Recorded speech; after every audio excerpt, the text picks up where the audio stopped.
was a photo finish at the box office this past weekend. A working man edged out Disney's Snow White by just a skosh. Welcome to the Box Office Revival. I'm Brandon Gray, creator of Box Office Mojo, coming at you with an update for the weekend ending March 30th, 2025. No longer the estimates. These are the actual numbers. So let's dive in. Right off the bat, I do need to correct this chart because this site and every other site pretty much makes this same mistake. They fall into the Hollywood hype machine and fold in preview grosses, as in money made before the weekend, into the weekend gross for new movies. That's not right. This column, it should be Friday, Saturday, Sunday only, and that's what we're going to do. So let me work my magic here. There we go. That's better. I mean, it ain't pretty, but at least it's now accurate. With a working man debuting with $14.4 million, which is roughly $80,000 more than Snow White made. I mean, that is about as close of a photo finish as you'll find in the box office world. A real nail biter. I mean, that's really the angle I think the media should have went with here. Who's going to actually pull it off when the Monday numbers come in, the actual numbers come in? Because Snow White was actually ahead based on the studio estimates, 14.2 to 14.1, but it turned out to be 14.4 to 14.3. Both pictures actually doing better than their studios projected. But no, the media had to go with a working man takes Snow White out to the woodshed and beats her up real good. But let it be known that Snow White was perfectly capable of crashing at the box office without the help of any man. She could fail miserably all on her own. I'll go into greater detail on Snow White's demise after we talk about the rest of the movies on this chart. I mean, nobody's really going to the movies, but hey, kind of have to. We're talking about the weekend box office. Number 3, The Chosen, Last Supper. A couple episodes in this Christian TV series that's putting out movie events. They're going to have a couple of more Last Supper events leading up to Easter. Hey, it's that time of year for them. They did about $11.75 million in total, not just for the weekend. That's the trouble with these guys. They did not report their preview grosses. So this 11.75 is not just for the weekend. That's why I have a big fat question mark here. I still think they made enough to be number 3 for the weekend.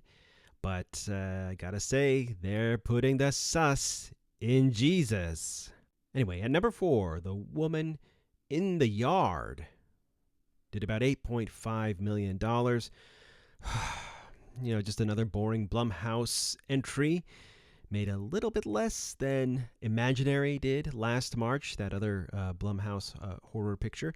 But because it is a straightforward scary movie, or wannabe scary movie, it was able to fare better than Death of a Unicorn, which is also in the horror genre, but it is a horror comedy, and horror comedy is tricky to sell. Most of them disappoint at the box office, just like this one, even though it stars Paul Rudd and Jenna Ortega. So Ant-Man and Wednesday in the same movie, and nobody went to see it.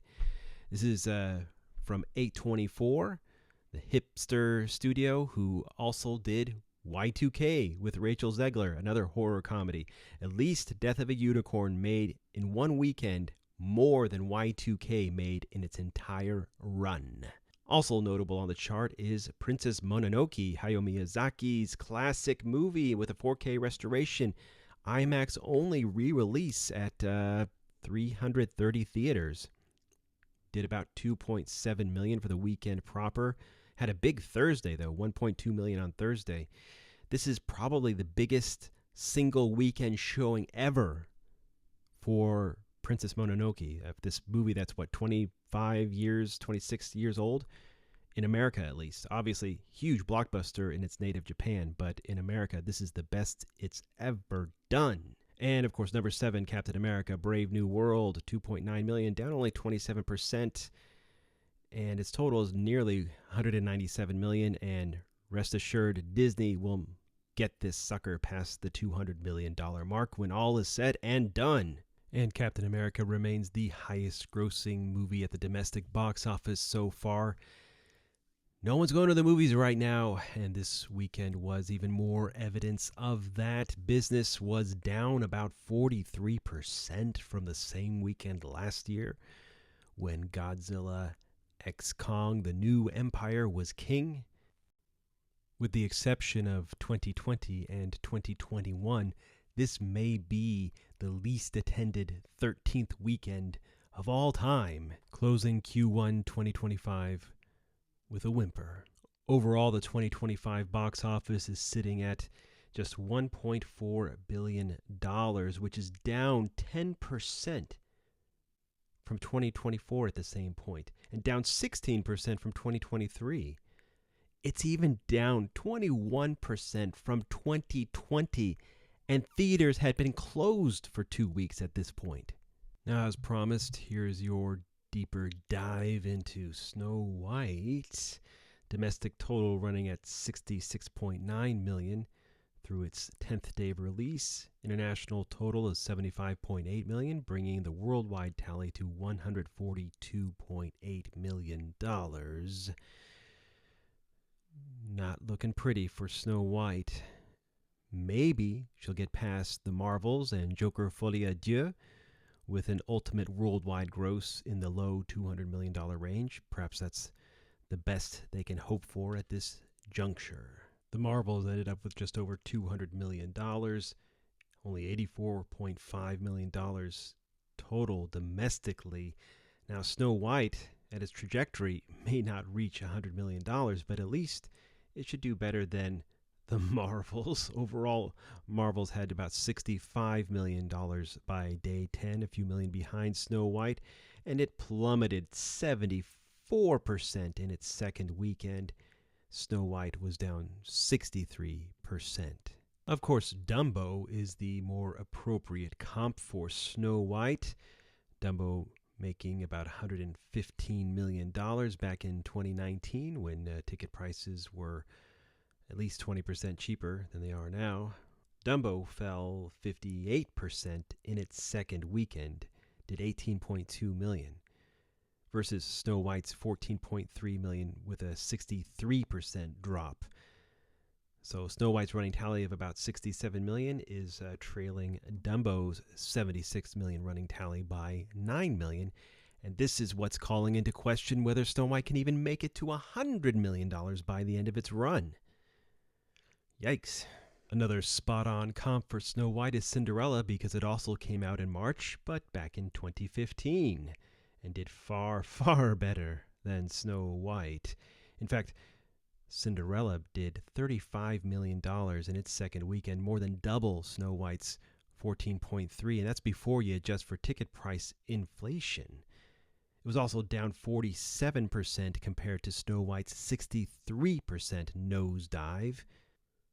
And Cinderella had already soared past the $100 million mark, sitting at $122.5 million by day 10 compared to Snow White's $66.9 million. And please note that movie ticket prices have risen at least 30% since 2015, so Snow White has that advantage. Now let's compare Snow White to, well, Snow White and the Huntsman. That picture back in 2012 did over $155 million domestically alone, nearly $400 million worldwide, a sizable enough hit to get a sequel called The Huntsman: Winter's War a few years later, although that picture tanked. Anyway, getting back to Snow White versus Snow White, this one, starring Kristen Stewart and Chris Hemsworth and Charlize Theron, it did $23 million in its second weekend. It was down 58%. Our current Snow White was down 63%. Through day 10, this Snow White was nearing $100 million compared to the current Snow White, which is at about $67 million. And please keep in mind that since 2012, ticket prices have increased like nearly 40%. So a lot fewer people seeing the new Snow White. Anyway, by now, I hope I've driven home just how badly Snow White is faring. And that's about it, without even going into how much money this thing will lose. Oh, by the way, the trades are kind of starting to say that they're now admitting at least $115 million that Disney stands to lose on Snow White. And that's factoring in everything, every ancillary thing, even including Disney paying itself to have the privilege of airing Snow White on Disney Plus. Anyway, a little bit of spin perhaps here going on in the trades, but hey, at least now they're admitting the absolute failure that is Snow White. Well, that's it for now. Please share your thoughts about this Snow White debacle in the comments section. And if you're looking for the objective perspective on the movies and the box office, well, you came to the right place, friend. It's the Box Office Revival. Please like this video if you do like it, and please subscribe to the channel. You know the drill. Thank you for watching.